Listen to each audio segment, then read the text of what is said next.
Para me apresentar brevemente, eu sou o Pedro Rendo, eu faço doutorado em literatura comparada na UFMG, sou orientando do professor Roberto Said e desenvolvo essa pesquisa sobre Drummond e o cinema, que foi o tema da mostra que a gente fez no ano passado, em novembro, no Cine Humberto Mauro, no Palácio das Artes. E esse minicurso é a contrapartida da mostra. Eu trabalhei essa questão do Drummond na sala de aula na licenciatura, que eu fiz no ano passado, e no estágio docente, que eu fiz sob orientação do professor Sérgio Alcides.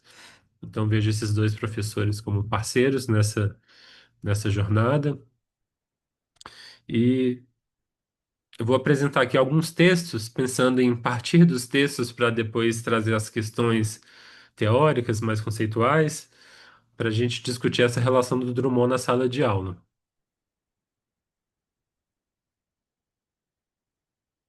Eu pensei em três eixos para a nossa conversa que mostram diversas faces do Drummond na sala de aula. A primeira delas é o Drummond como aluno, nesse conto memorialístico em que ele conta ficcionalmente a sua infância, e ele nos confessa que nasceu escritor em uma sala de aula como aluno. Eu acho muito interessante ver como a sala de aula foi importante também na trajetória desse escritor. O segundo momento, o segundo eixo, é o Drummond lido na sala de aula em um livro ficcional, que é O Avesso da Pele, de Jefferson Tenório, esse romance de 2020, que ganhou o prêmio Jabuti e figurou agora recentemente na lista da Folha de São Paulo como o terceiro livro mais importante da literatura brasileira do século XXI. A gente vai ver que tem uma passagem em que o professor lê o poema José de Drummond com seus alunos. E o terceiro momento, eu vou fazer uma análise comparativa entre uma crônica e um poema em que o Drummond expõe suas ideias sobre a educação, falando de uma figura histórica que foi Helena Antipoff. Eu acho que a gente pode fazer uns intervalos entre cada uma dessas partes para conversar um pouco.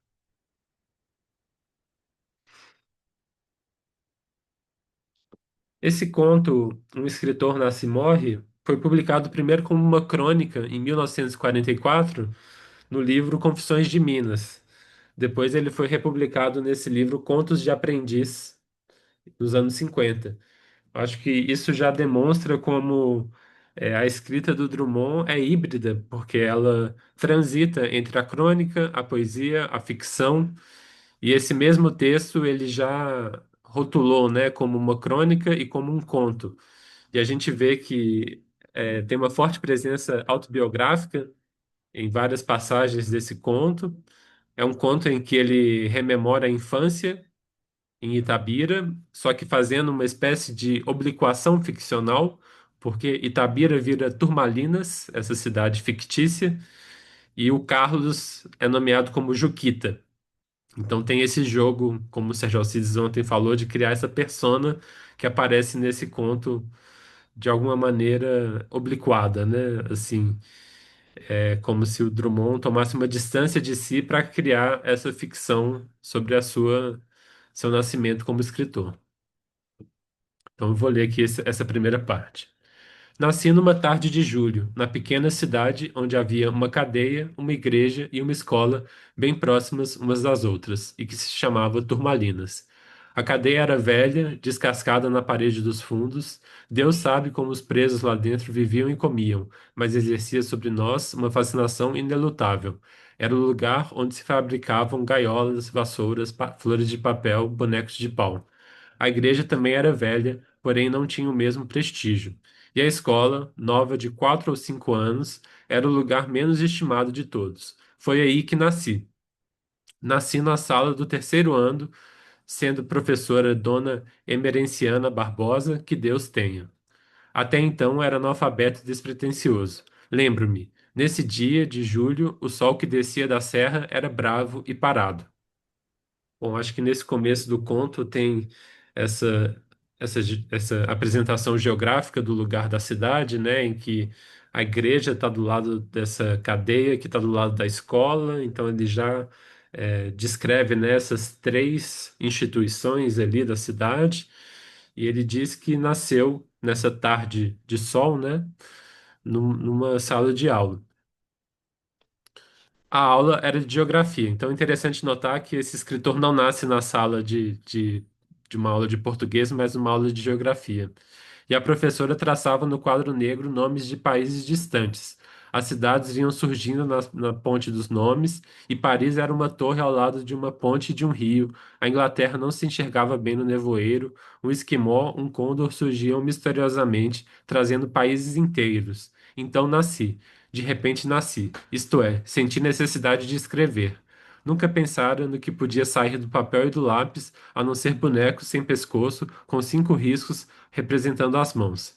Nesse momento, porém, minha mão avançou para a carteira à procura de um objeto, achou-o, apertou-o, irresistivelmente escreveu alguma coisa parecida com a narração de uma viagem de Turmalinas ao Polo Norte. Eu indiquei no e-mail para os alunos matriculados um livro organizado pelo professor Murilo Marcondes Moura, que é esse daqui, Cadernos de Leitura, e ele analisa esse conto no primeiro artigo do livro, assinado por ele, que se chama O Sentimento do Mundo. Ou seja, essa expressão que é tão reconhecida como sendo do Drummond, né, como definindo uma boa parte da obra do Drummond, ele vai mostrar que isso está presente desde a infância em Itabira.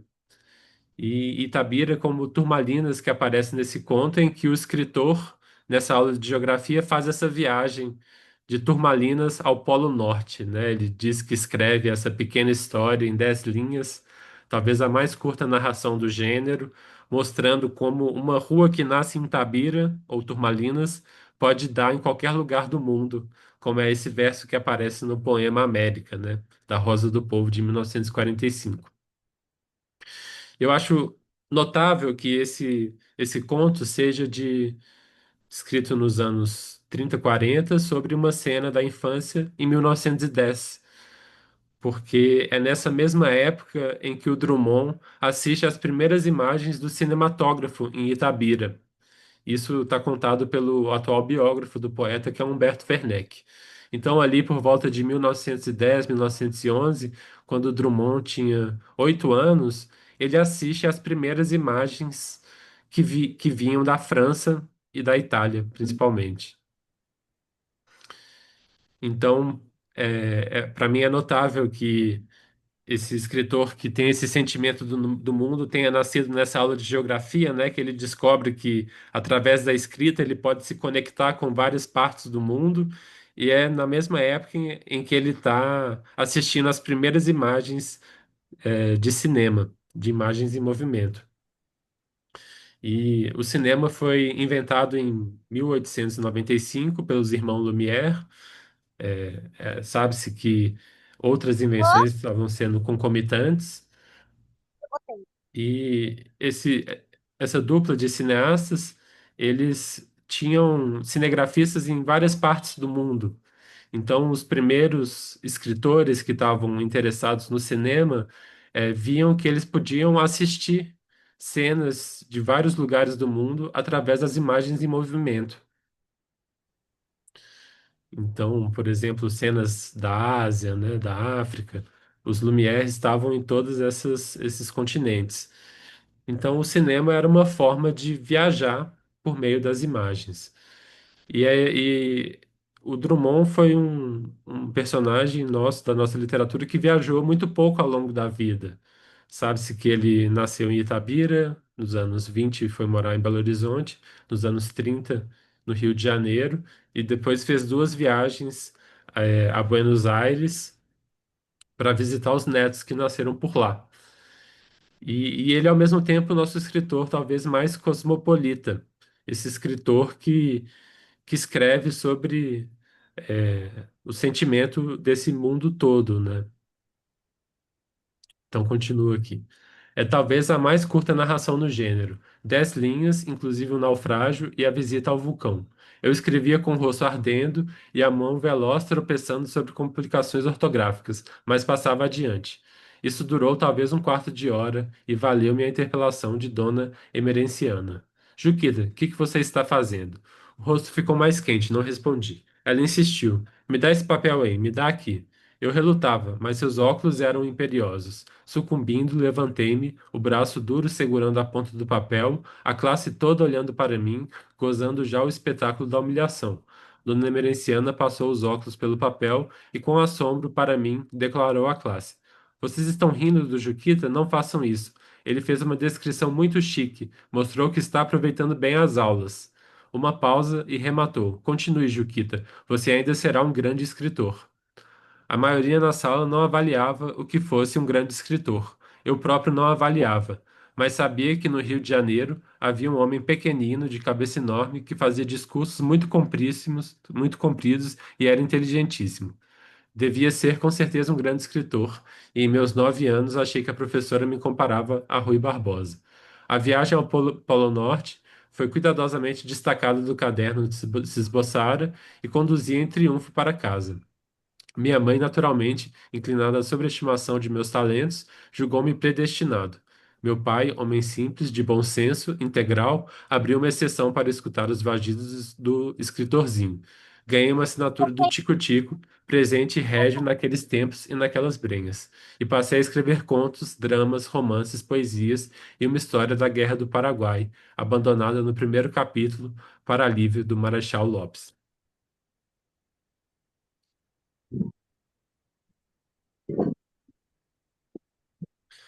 Esse conto é analisado como marcando essa primeira fase do Drummond, que está situada ali entre os livros Alguma Poesia e O Brejo das Almas de 34, de 1930 e 1934. E seria, a Fortuna Crítica diz que o próprio Drummond diz que era uma fase mais individualista. E a partir de 1935 surge essa expressão, o sentimento do mundo, que vai marcar muito a prosa e a poesia desse escritor no final dos anos 30 e na década de 40, em que ele escreve os livros Sentimento do Mundo e A Rosa do Povo. Então tem esse título, né? Um escritor nasce e morre, no sentido de que ele surge ali nessa sala de aula, escreve essa viagem ao Polo Norte, e em 35 ele muda de alguma forma de dicção, tornando sua escrita mais coletivizada, né? Falando desse vasto mundo, desse sentimento do mundo. E aqui tem as figuras da mãe, né? Que sobreestima os talentos, e o pai, um homem simples de bom senso integral, que abriu uma exceção para escutar os vagidos do escritorzinho. Então, a história familiar está de alguma maneira traçada aqui nesse conto.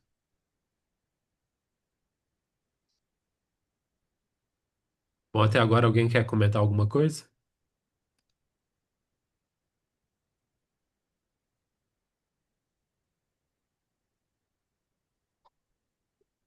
Pedro, você trouxe uma crônica, mas eu queria te perguntar o que você acha, se você acha que a poesia de Drummond é, em alguma medida, biográfica. Eu sei que é errado você associar, né, imediatamente a ideia de autor confundir essas instâncias, autor-escritor e a voz do texto, enfim. Mas eu posso dizer que a poesia de Drummond, ela é em alguma medida biográfica, porque como você as crônicas parece que sim, né, em alguma delas. Aí eu Uhum. queria te ouvir sobre isso. Obrigado. É. Citando os dois professores que estiveram presentes aqui no curso, a tese de doutorado do Roberto Said se chama Quase Biografia. Então ele explora essa dimensão biográfica na obra do Drummond que atravessa toda a obra, né? Tem desde o poema de Sete Faces que aparece esse Carlos, né? Como o Sérgio Alcides falou ontem, que essa seria uma persona. E no final da obra, os textos memorialísticos lembrando essa infância em Itabira. Mas o que eu acho interessante é ver como o escritor tem uma liberdade para se inventar na escrita. Ou seja, nesses textos ficcionais, mas que parecem autobiográficos, tem uma dose de ficcionalização da vida, né? Então ele cria essa máscara e de alguma maneira imagina como teria sido essa invenção. E eu acho que isso é uma coisa que se faz posteriormente, né? Ele já está ali nos anos 30, nos anos 40, olhando para a vida pregressa. Então eu acho que mais interessante do que tentar identificar os trechos que seriam idênticos ao que ele viveu, seria ver como ele constrói essas cenas, imaginando as possibilidades que estavam presentes ali naquela escrita, né? Eu acho que é importante ver também essa dimensão de que Itabira, Turmalinas, é um ponto de vista desse sujeito histórico, do qual ele assiste o espetáculo do mundo. Isso está presente no texto do Silviano Santiago, por exemplo, que que essa experiência de viver nessa cidade no interior de Minas Gerais foi o que possibilitou Drummond a dar essa mirada cosmopolita ao mundo. E essa data que eu falei, de 1910, 1911, é também a data em que os ingleses compram a mina em Itabira. Isso está presente nos textos do José Miguel Wisnik, né? E também no poema Itabira. No poema Itabira, é presente em alguma poesia.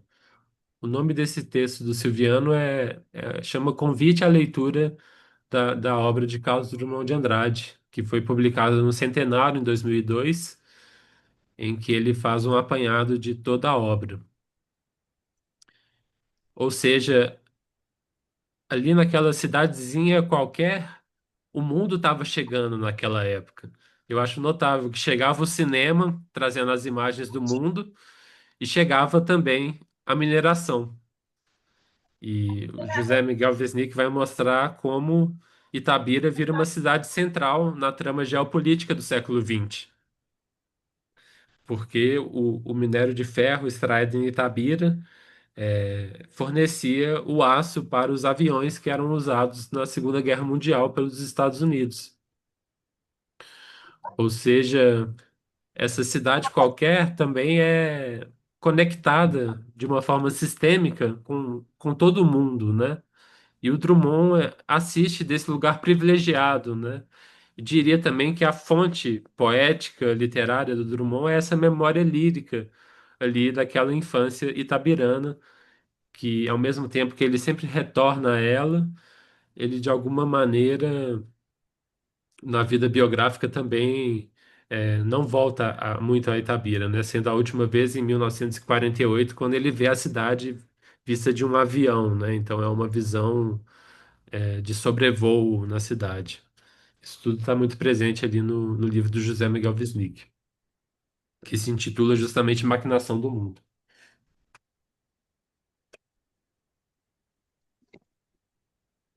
Mas alguém quer comentar alguma coisa?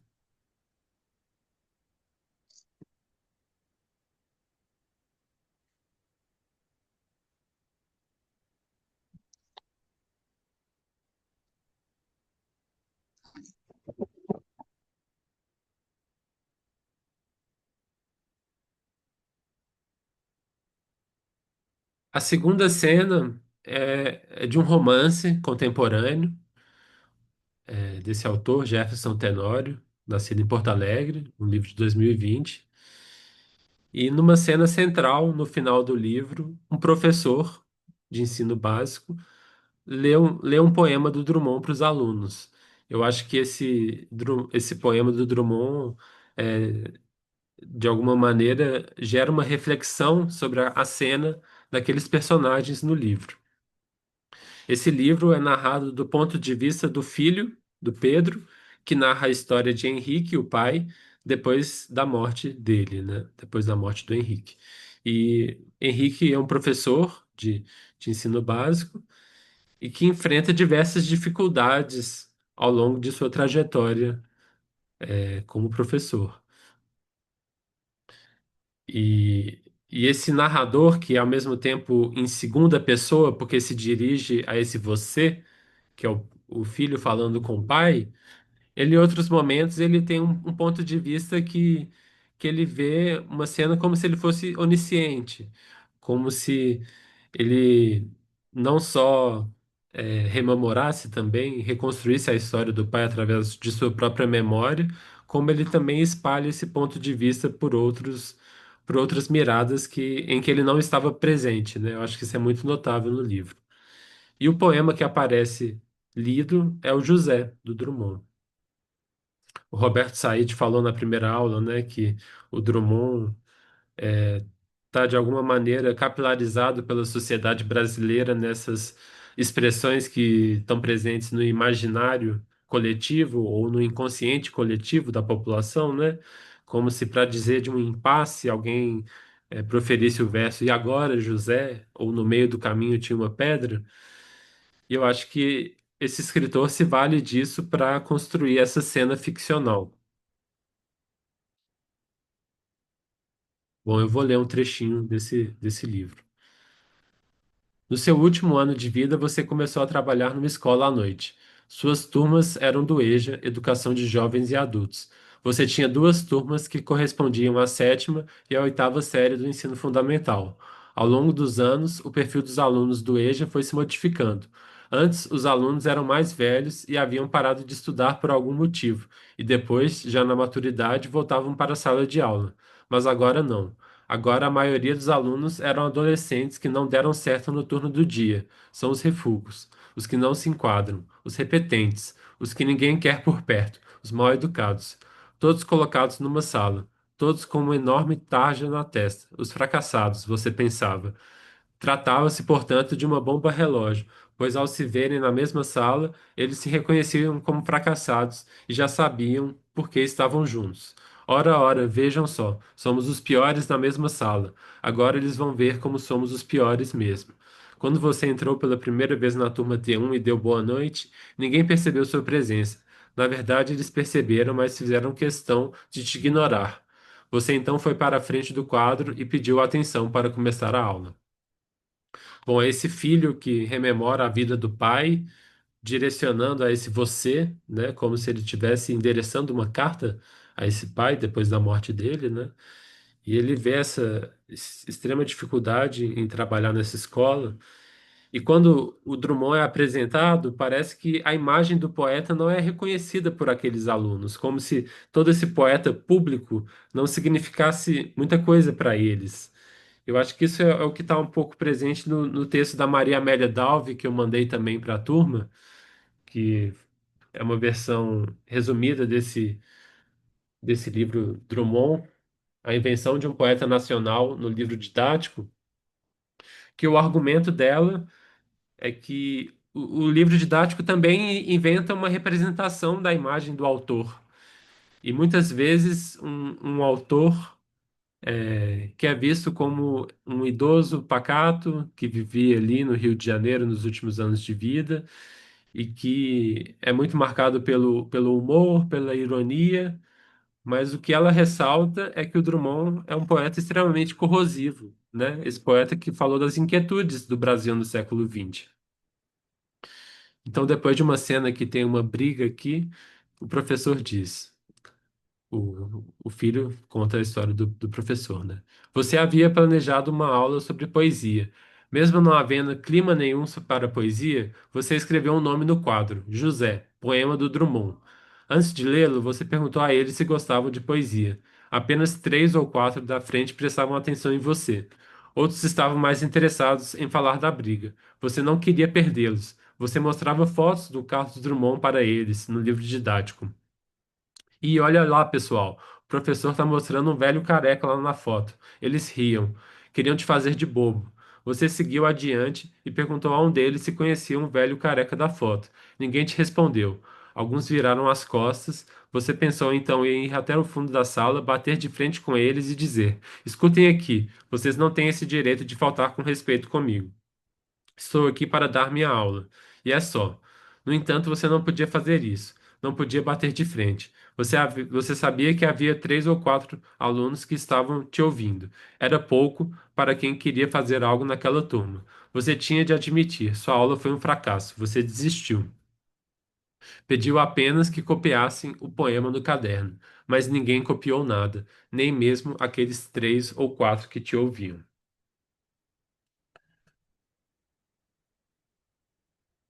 Então, esse poema do Drummond José, que fala desse homem comum, como o Sérgio Alcides falou ontem, que seria uma dos personagens gauche do Drummond, ele parece que tem uma defasagem entre esse texto reflexivo, corrosivo, com essa imagem do Drummond que os alunos veem na foto no livro didático.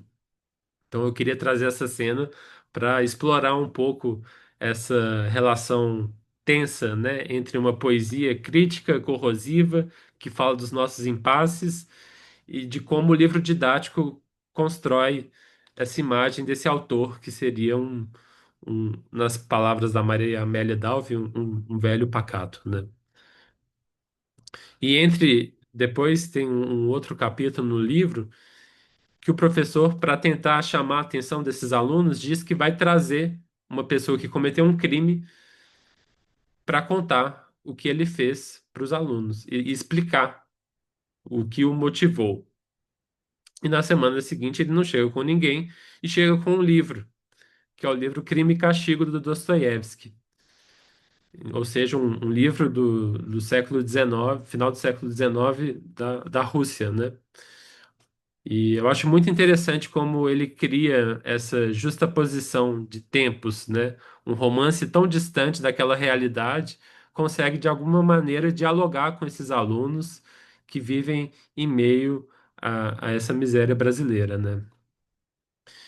E depois que o Jefferson Tenório teoriza sobre isso, né? Que ele inventou um método de dar aula que é a contação de história, que ele de alguma maneira lê um texto ficcional em casa, ele tenta memorizar o texto e depois conta a história para os alunos, não só lendo o texto, e também misturando um pouco a experiência ficcional do texto com as próprias experiências ficcionais, as próprias experiências biográficas do autor, do professor.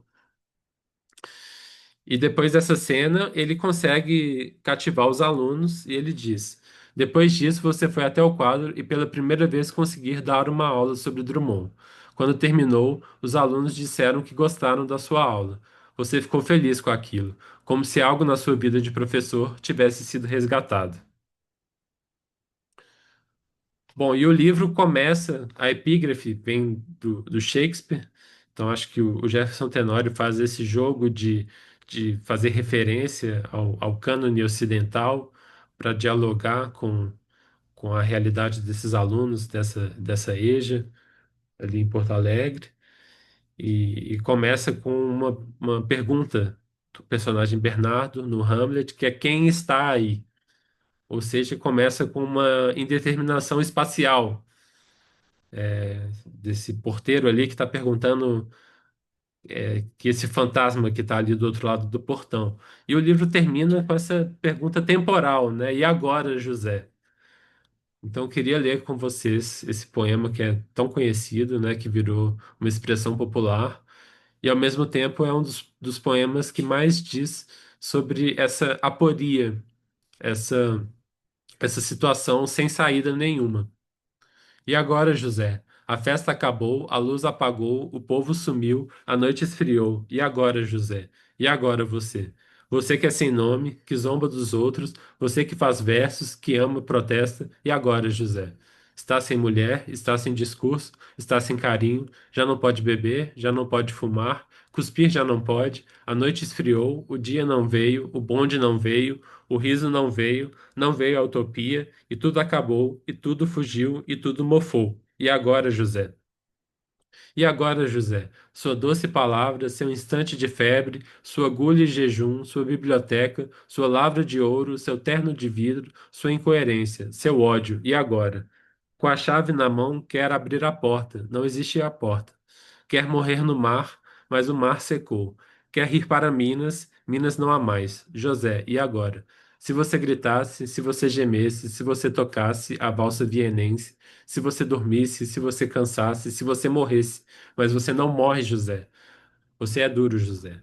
Sozinho no escuro, qual bicho do mato, sem teogonia, sem parede nua para se encostar, sem cavalo preto que fuja a galope, você marcha, José. José, para onde? Ou seja, tem essa situação no poema que é uma situação de extrema corrosão, que é a cena em que o José desejaria a morte, né? Quer morrer no mar, mas o mar secou. Ou seja, nem a morte é uma solução para esse personagem. Mas você não morre, José. Você é duro. E isso é explorado, esse tema da morte, dos modos de morrer, é explorado pelo ensaísta Elkanaã Ferraz, que tem um texto sobre isso, sobre a questão do suicídio no Drummond, e ele vai discutir como isso é uma questão ética e política nos anos 40 e como isso não é uma solução, né? E essa cena do José, de alguma maneira, dá uma luz para o que acontece com o personagem do livro O Avesso da Pele, porque é um personagem que, como sabemos, ele está morto desde o início do livro. E eu queria fazer referência a esse vídeo do menino Vitor, em situação de rua, recitando de cor esse poema. Se vocês procurarem no YouTube, vocês encontram isso, Vitor recitando José, e eu acho muito impactante como nesse ano de 2016, ali na época das manifestações do Fora Temer, Vitor recitava esse poema de Drummond, encarnando essa leitura desse clássico, batendo em cheio nessa situação política do século XXI. Então, para mostrar que esse cânone literário não é apenas um autor eternizado, imortalizado, mas para mostrar que esse personagem seria esse avesso do Drummond, ele incorpora esses versos e interpela a situação política ali de 2010 através da poesia de Drummond. E José Miguel Wisnik termina o livro dele, Maquinação do Mundo, comentando esse vídeo. Queria ler para vocês esse comentário dele. Numa sincronia não calculada por ninguém, o poema, datado de 1942, parece bater em cheio na hora política que atravessamos, com sua nomeação sem trégua do colapso das ilusões e o esgotamento das perspectivas, na fronteira entre os fracassos pessoais e as derrotas históricas. A situação desmente toda uma cascata de preconceitos, entre os quais o de que a literatura é inacessível ou desinteressante para crianças e adolescentes, em especial quando pobres. O caso de Vitor declamando José é extremo, mas não está sozinho. Ele é a mais desprotegida e a mais nua das vozes periféricas que emergiram no país desde algum tempo, marcando a cena cultural com o X da questão, que é sua e nossa, no movimento hip hop, nos saraus de poesia, na onda mais recente de poesia de rua, o slam, nas manifestações inumeráveis da canção, na escrita literária.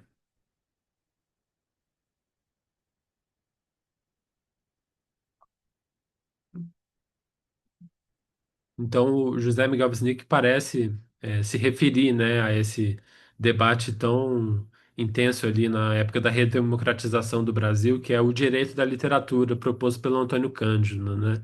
Que a literatura seria esse bem universal, essa demanda por fabulação dos humanos, essa força que a palavra tem de organizar o mundo através do texto, né? E nesse caso, a poesia em relação oral, né? Memorizada e recitada, e como isso, ao organizar o mundo, a literatura de alguma maneira organiza o sujeito, organiza aquela situação específica. E me parece notável nesse vídeo do Vitor lendo Drummond, lendo José, que essa literatura consagrada do século XX, ela permanece viva e interpelando de forma muito tocante as nossas angústias, as nossas aflições, que eu acho que foram temas bem discutidos aqui nas últimas aulas. Se alguém quiser comentar alguma coisa.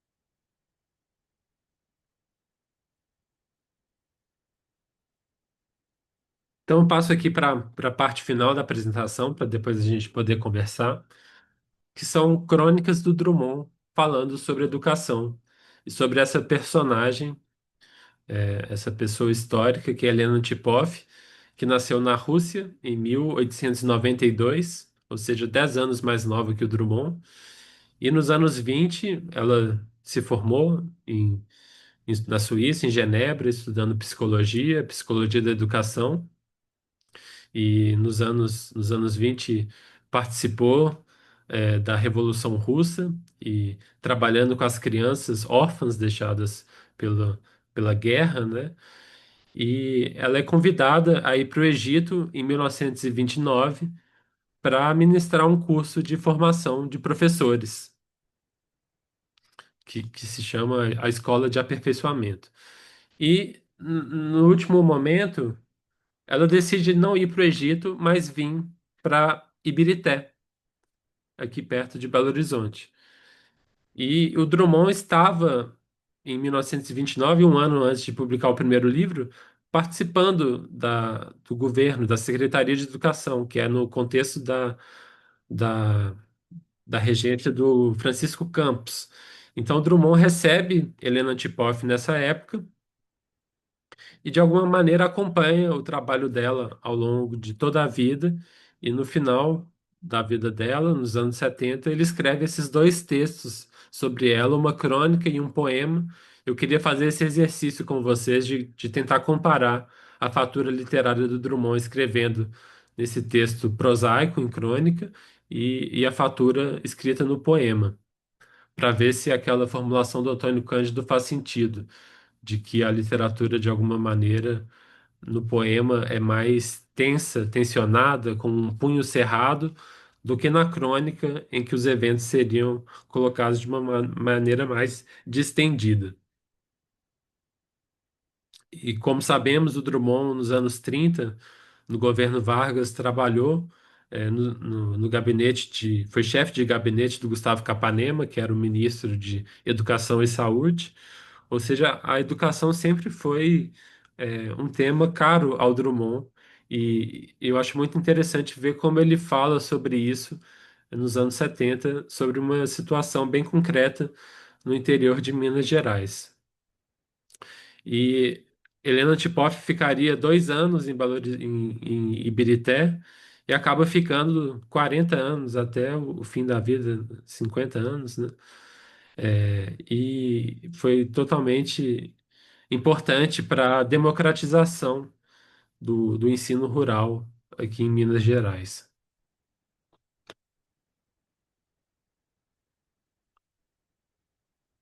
Isso aqui é nesse livro do Murilo Marcondes Moura, né, nesse caderno de leitura que eu mostrei, que ele propõe esse exercício comparativo entre crônicas e poemas, né, que seriam essas crônicas sobre cidades e os poemas sobre cidades. Eu vou tentar fazer esse exercício com essas crônicas do Drummond sobre educação. O Sérgio Alcides falou ontem, né, para trazer essa materialidade do jornal para a realidade dos alunos, para eles verem como isso estava publicado ali na época, né? Então acho que seria interessante a gente ler aqui nessa imagem. Em 1929, quando chegou a Belo Horizonte, era Madame Antipov, uma russa colaboradora de Claparede, em Genebra, convidada a trabalhar na reorganização do ensino em Minas Gerais. Hoje é Dona Helena, brasileira, cidadã do mundo, ela mesma não sabe nem quer saber. Se começam a gabar-lhe os méritos e as obras, reage à sua maneira. Estou sentindo um medo cósmico. Acho que aqui aparece aquele tema desde que apareceu na primeira cena que eu comentei, né, desse sentimento do mundo, né? Ao mesmo tempo que o Drummond fala que se pergunta, né, afirma que nenhum Brasil existe e se acaso existirão os brasileiros, ele se pergunta nessa crônica se Dona Helena seria brasileira, sendo ela também uma cidadã do mundo, né, sendo ela russa, tendo morado na Europa ao longo da vida. E ao mesmo tempo essa figura que sente esse medo cósmico, né, esse medo planetário. E muda de assunto. O pior é que não pode fugir das homenagens. Está completando 80 anos e o Brasil a submete a carinhoso constrangimento. Por mais que tente impedir, iremos todos buzinar com muita honra as qualidades humanas, o coração innombrável de Dona Helena, criadora do Instituto Pestalozzi e da Escola Granja do Rosário. Escola Granja fundada no lugar que se chamava lugubremente Sumidouro do Pântano, e onde milhares de crianças excepcionais descobriram e continuam a descobrir caminhos para a vida. A escola cheia de meninos e a caixa cheia de contas a pagar. Então tem esses diálogos ficcionais no meio da crônica, né? Isso ela dirigia ao oficial de gabinete do ministro, e o oficial de gabinete do ministro tinha vontade de gritar em praça pública. Por que elogiamos tanto Dona Helena e não facilitamos o trabalho de Dona Helena? Adjetivo só não basta, é preciso ajudá-la.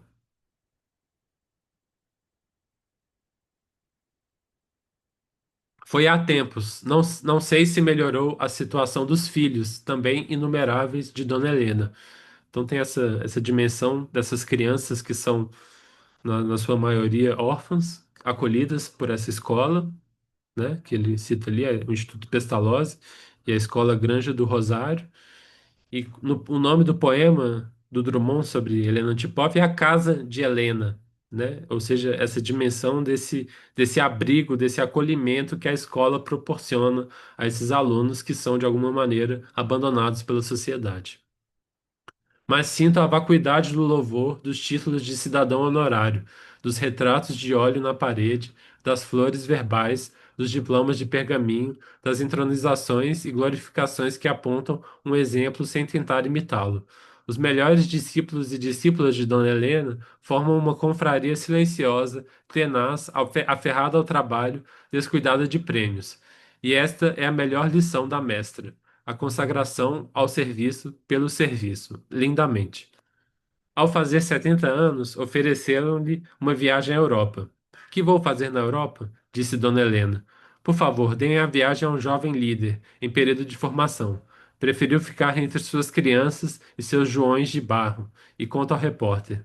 Andei observando a conduta dos Joões de barro.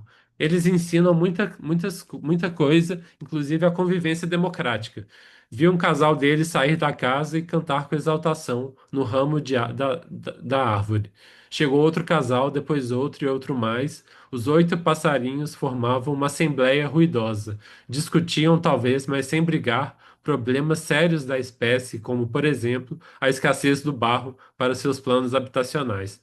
A agitação durou algum tempo, afinal diminuiu e cessou. O primeiro casal voltou para sua casa, depois das despedidas, e a turma se dispersou serenamente. Ou seja, o Drummond constrói essa cena ficcional que seria um diálogo da Dona Helena, né? Que ela olha para esses joões de barro, esses passarinhos, e elabora uma reflexão sobre a democracia no Brasil, né? Esses 8 passarinhos que discutem coisas em uma assembleia ruidosa, como se, através da observação da natureza, dos animais, isso fosse motivo de reflexão para a própria condição humana, né? Daquela escola, daqueles alunos. Conheci Dona Helena logo que ela apareceu na Secretaria de Educação de Minas, nos tempos heróicos de fundação da Escola de Aperfeiçoamento para Professoras Primárias. Foram dias de paixão criadora, sob o comando de Francisco Campos e Mário Caça-Santa. Os Joões de Barro debatiam, confrontando ideias, pesquisando, experimentando, fazendo. Com alguma coisa de diáfano nos olhos claros, nos cabelos, no rosto, Dona Helena transmitia impressão de doçura e segurança. Russa, mais mineira não há, na assimilação plena de valores e características da gente mineira em harmonia com o fundo eslavo que se abre para o sentimento do mundo, sem distinguir limitações convencionais e quer abarcar no mesmo amor todos os seres carentes de proteção e compreensão. Ou seja, Drummond vê nessa personagem histórica um exemplo de alguém preocupado com o sentimento do mundo, né? E essa ideia de que ela não tenta importar passivamente o que ela aprendeu na Rússia, o que ela aprendeu na Europa para o Brasil, mas nas palavras do poeta, ela assimila esses valores e características da gente mineira ou seja, tentando descobrir nessas pessoas um modo de reinventar as teorias que foram elaboradas, né? Estou ouvindo a sabedoria mansa de Dona Helena, no empenho de fazer os adultos entenderem um pouco mais da vida. E aqui tem essa série de diálogos em que o Drummond, de alguma maneira, expõe seu pensamento sobre educação. Brincar com as crianças não é perder tempo, é ganhá-lo. Não é bom alimentar a criança com palavras quando ela clama pelas coisas e atos. A criança tem vontade própria, mas até a mais revoltada atenderá ao nosso pedido se o fizermos com delicadeza. Se é triste ver meninos sem escola, mais triste ainda é vê-los imóveis, em carteiras enfileiradas e salas sem ar, perdendo tempo em exercícios estéreis sem valor para a formação do homem. Argila, terra, madeira, água e ferramenta farão a criança criar o que seu coração deseja e o seu cérebro inventa, em contato com a natureza e a realidade. Obrigado, amiga. Então, eu acho muito impactante essa descrição, né, do que seria esse pensamento da educação de Helena Tipoff, de alguma maneira assumindo o ponto de vista do Drummond para pensar a educação também.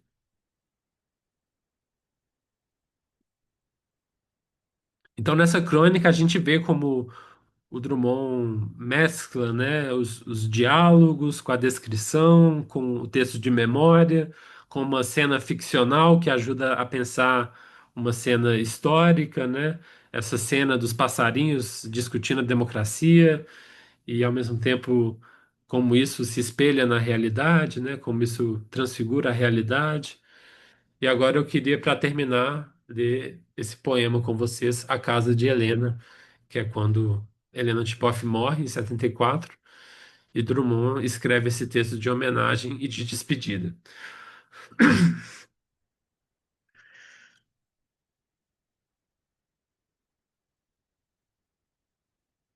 Russa translúcida, a casa de Helena. Russa translúcida de sorriso tímido. Assim a contemplo na retrovisão da lembrança. Helena, 1929, enfrenta os poderes burocráticos. Suavemente instaura em Minas o seu sonho reflexão.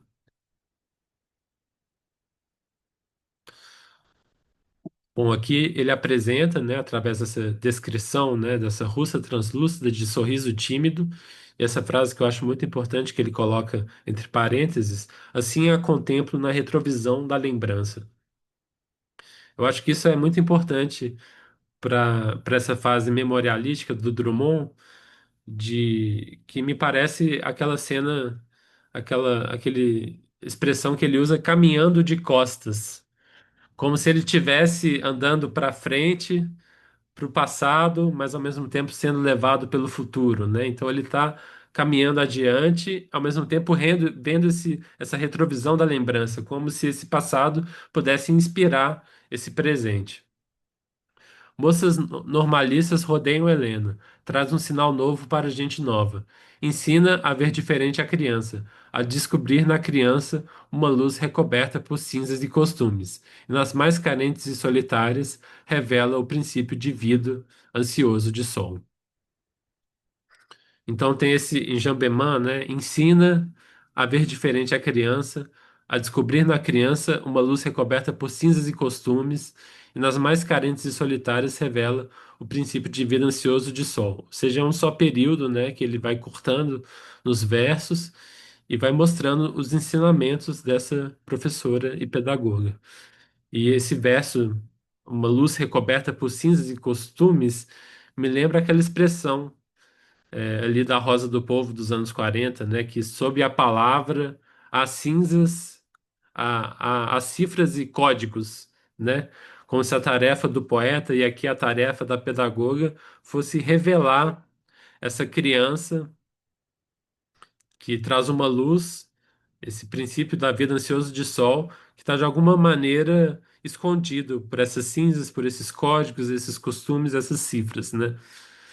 Ou seja, essa cena em que dá um espaço para a criança se revelar de uma forma criativa, imaginativa e, e de alguma maneira ficcional também. Helena é talvez uma fada eslava que estudou psicologia para não fazer encantamentos, só para viajar o território da infância, ir mapeando suas ilhas, cavernas, florestas labirínticas, de onde na escuridão desfere o pássaro. Surpresa, melodia jamais ouvida antes. Ou seja, tem esse contraste, né, da luz e do sol no parágrafo, na estrofe anterior, e nessa escuridão na estrofe seguinte, em que uma melodia jamais ouvida antes, como uma surpresa, aparece ali naquela cena de educação. Helena reúne os que não se conformam com a vida estagnada e os mandamentos da educação de mármore. Leva com eles para o campo uma ideia-sentimento que faz liga com as árvores, as águas, os ventos, os animais, o espaço ilimitado de esperança. Fazenda do Rosário. A fazendeira alma de Minas se renova em graça e amor, sem juros, amor ciente de seus fins, de liberdade e criação. E essa pastora magra, quase um sopro, uma folha talvez, ou uma centelha que não se apaga nunca, vai pensando outras formas de abrir, no chão pedrento, o caminho de paz para o futuro. Pensando nessa comparação, né, que a gente viu esse poema do José, que é esse poema da aporia, dessa situação sem saída, desse caminho bloqueado, desse país bloqueado. E aqui nessa cena que ele olha para a fazenda do Rosário, ele vê, né, como essa pastora magra, quase um sopro, ela pensa outras formas de abrir no chão pedrento, né, nessa estrada pedregosa, o caminho de paz para o futuro. Então eu vejo nesse poema um Drummond muito esperançoso e otimista, né, diferente de outros momentos da obra. E essa expressão, os mandamentos da educação de Marbury, me lembra, né, aquela comparação do padre Antônio Vieira, do mármore e da murta, né, que ele usa para falar dos jesuítas e dos indígenas, né, dos povos originários no Brasil, né, que o mármore é muito difícil de esculpir, mas uma vez esculpido, ele ganha uma forma que fica para sempre. Já a murta é muito fácil de modelar, mas no dia seguinte ela já está diferente, né? Ou seja, ele usa essa metáfora do mármore e da murta para falar é, dessa situação colonial no Brasil. E parece que quando o Drummond fala dessa educação de mármore, né, esses alunos que não se conformam com essa vida estagnada, ele está de alguma maneira inconscientemente dialogando com essa ideia presente no padre Antônio Vieira. Helena sonha um mundo de amanhã, recuado sempre, mas factível, e em mínimas sementes concentrado. Estes garotos pensativos, esse outro ali, inquieto, a modelar engenharias espaciais com a mão canhota. Aquele mais além que se revolta procurando a si mesmo e não se encontra no quadro bitolado dos contentes. Viajante sem pouso no albergue corriqueiro. No albergue corriqueiro. Helena os chama e diz: Vou ajudá-los. Essa frase, né? Esse mundo de amanhã. Helena sonha um mundo de amanhã recuado sempre, mas factível. Isso parece um próprio conceito de ficção, né? Esse mundo que é ao mesmo tempo recuado, mas ao mesmo tempo possível, né? Como se essas possibilidades se abrissem naquele momento e essas mínimas sementes, que são esses garotos pensativos, pudessem de alguma maneira brotar da terra, que seria esse albergue corriqueiro, né? Então tem essa ideia desses viajantes sem pousos, desse albergue que os abriga. Não presidente, não ministro, aos 80 anos dirige um mundo em ser. A casa de Helena é a casa de daqui a 20 anos, de daqui a 50 ao incontável. E se a gente pensar agora, fazem 50 anos, né? De 1974. Ou seja, ele vê que essa casa daquela época ressoa no Brasil até os dias de hoje. Casa pousada em nós, em nosso sangue, podemos torná-la real. O risco de Helena fica estampado na consciência. E quando Helena, 1974, se cala, na aparência mortal, seu risco viçoso e alegre e delicado perdura. Lição de Helena Tipoff, Mineira Universal. Essa expressão é muito marcante, né? Inclusive utilizada pela professora da FAI, da Faculdade de Educação da UFMG, em um texto que ela escreve sobre Helena Antipoff, ela recorre a esse verso do Drummond, né, falando dessa mineira que ao mesmo tempo universal. Isso poderia ser uma forma também de nomear o poeta, né? E essa ideia, né, de que podemos tornar real esse mundo recuado, mas factível, que pode ser tornado real através de uma ação concreta. E parece que isso que estava presente ali naquela cena do Avesso da Pele também, né? Aquela cena real do professor contando para os alunos da história de um livro de ficção e como essa cena ficcional, de alguma maneira, diz sobre a realidade deles. Bom, gente, era isso que eu preparei para apresentar hoje. E agora estamos abertos para questões, comentários, diálogos e tudo mais.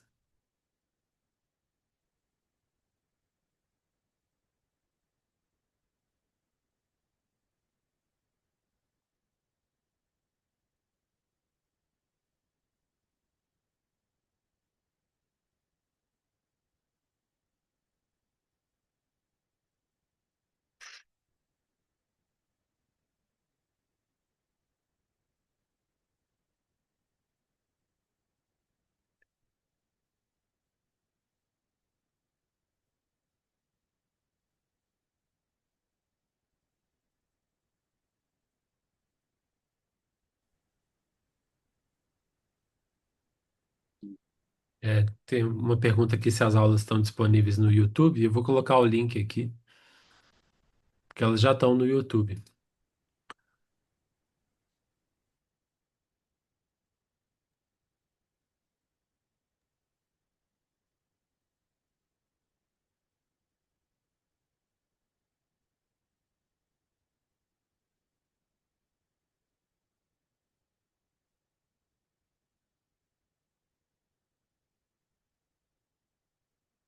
Aqui é a aula do Roberto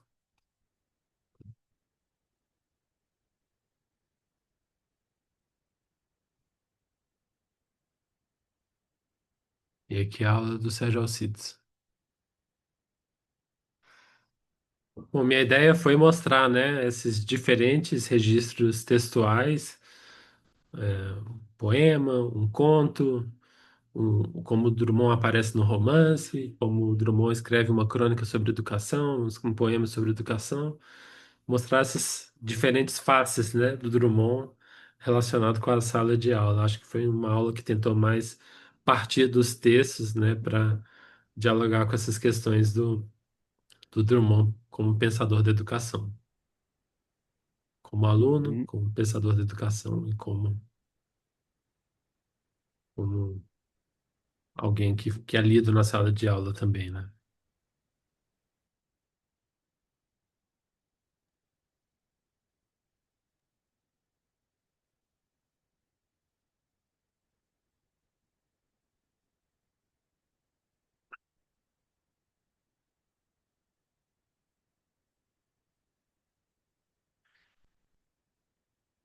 E tem uma lista de chamada, vocês viram aqui?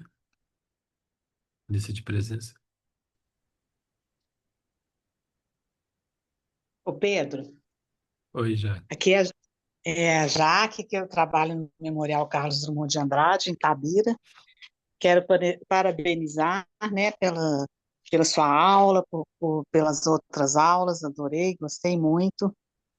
E falar que eu amo falar esse escritor nasce e morre quando os alunos vão no Memorial Carlos Drummond de Andrade, e principalmente quando eu vejo que eles têm a idade de que ele fala, né? Uhum. Que aí eu tento falar um pouco, até gostaria de ter isso mais um pouco decorado, assim, mas é mais sintetizando isso, né? Que eu falo, nasci na sala do terceiro ano e é tão bonitinho ver como os alunos ficam com os olhinhos arregalados, assim, É. né? E prestando atenção e, e geralmente a gente sempre faz a adaptação conforme a idade dos alunos, mas quando é dessa idade eu gosto de falar isso e gosto de falar, inclusive, que assim, olha, tá vendo? Vocês também podem ser, né, Uhum. um grande escritor. Vocês podem ser grandes escritores, né? Uhum. E despertar para isso, né? Que eu acho que isso que é legal. E de repente eles estão chegando para aquela visita e eles já vão com uma outra ideia, né? E é isso, gostei demais, muito bom. Ai, que bom. Que bom, Jaque. Obrigado. E eu acho interessante isso, né? Que ele não nasce escritor na aula de português, mas na aula de geografia, né? Dó E, demais. e depois ele dá aula de geografia quando ele vai a Itabira, nos anos 20, né? Ele é também professor de É, geografia por um ano ali, né? E como essa relação dele com esse mundo globalizado estava um pouco marcado por esse início da escrita, né? Pelo desejo de escrever, né? Acho muito é. interessante ver isso nesse conto. Nossa, muito lindo. Todos se emocionam muito. Foram muito lindas as escolhas, de tudo, as escolhas que você fez agora, e dos Aham. outros professores. Gostei muito, quero assistir depois para aproveitar mais, Ah, e sim. absorvendo mesmo, né? Muito bom. Os links estão Obrigada. aqui, você viu, né? E sim, eu até já assisti. Primeiro eu tinha perdido, né? Aham. Aí comecei a assistir aqui agora também. Muito bom. E agora acho que a Obrigada. nossa tarefa é tentar compartilhar essas aulas, né? Com possíveis Ah, interessados e fazer isso circular. ótimo. A aula do É, Roberto, do Sérgio, né? nossa, muito. Acho que E elas estão disponíveis no a YouTube gente lá de justamente por Tabira causa disso. vai divulgar. E a gente tem as professoras, né? A Delci está aqui, a É, eu Luana, vi. que Que vão legal, aproveitar muito. que legal. Muito bom mesmo.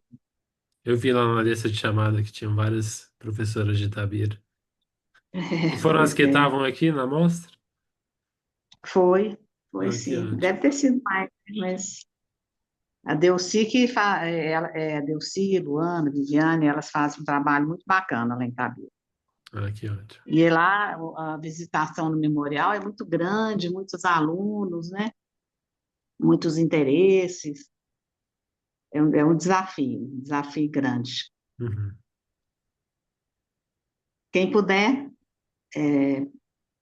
visitar lá, acho que vale a pena. Os amantes de Drummond, Uhum. a gente vai gostar de beber. E eu queria registrar isso, que é uma honra para a gente vocês estarem aqui presentes, Jaqueline da Fundação, né, do Memorial e as professoras de Itabira, isso é muito legal. Foi um pouco a ideia de abrir, né, esse curso online para outras cidades de Minas Nossa, Gerais. é muito bom mesmo.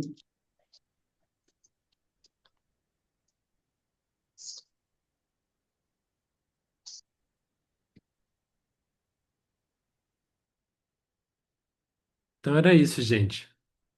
Obrigado por todo mundo que acompanhou as aulas e seguimos em diálogo. Quem quiser certificado pode escrever lá no e-mail da amostra que eu mando para vocês. E até as próximas.